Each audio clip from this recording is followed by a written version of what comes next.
Dans quelques jours, Pierre Clochandler. Omar Issa a 27 ans. Il est un demandeur d'asile originaire du Darfour, au Soudan. Cela fait 15 ans qu'il est en mouvement.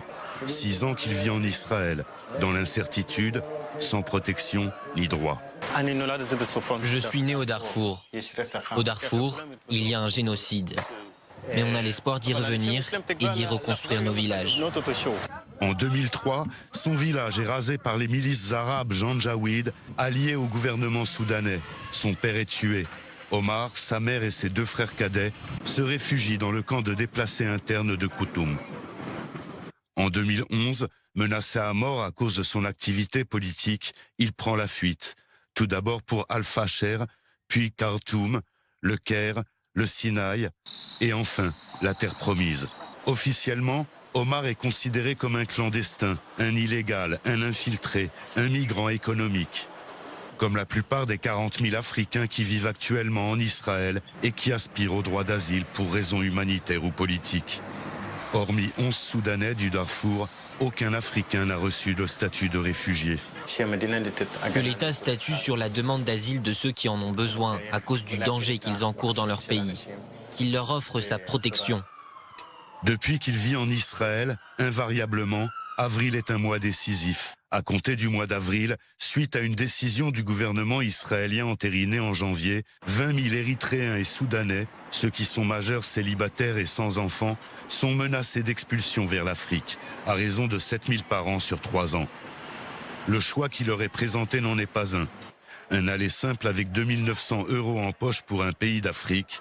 Israël aurait signé des accords avec le Rwanda et l'Ouganda à ce sujet, ou la détention pour une durée illimitée dans la prison Saharonim au beau milieu du désert du Negev. Omar en a déjà fait l'expérience.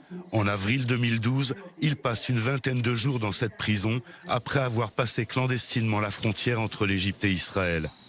Et en avril 2015, il refait un séjour en prison, cette fois au centre de rétention de Cholot. Là, on lui présente le même choix. L'Afrique ou la prison. Ils préfèrent la prison. 4000 d'entre eux acceptent l'expulsion volontaire vers l'Afrique. J'ai communiqué sur Facebook et Messenger avec des Darfouris qui ont accepté l'expulsion. À peine arrivés au Rwanda et en Ouganda, ils se sont retrouvés livrés à eux-mêmes. Sans statut, ni papier, ni argent, ils sont redevenus la proie des trafiquants.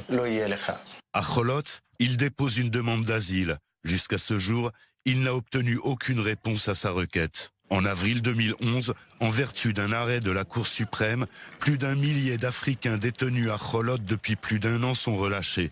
Omar en fait partie. En liberté conditionnelle, interdit de séjour et d'emploi à Eilat ou à Tel Aviv, ville de prédilection des Africains en quête d'un travail de subsistance, Omar s'installe à Jérusalem, puis, il y a 6 mois, dans cette banlieue limitrophe de la métropole économique.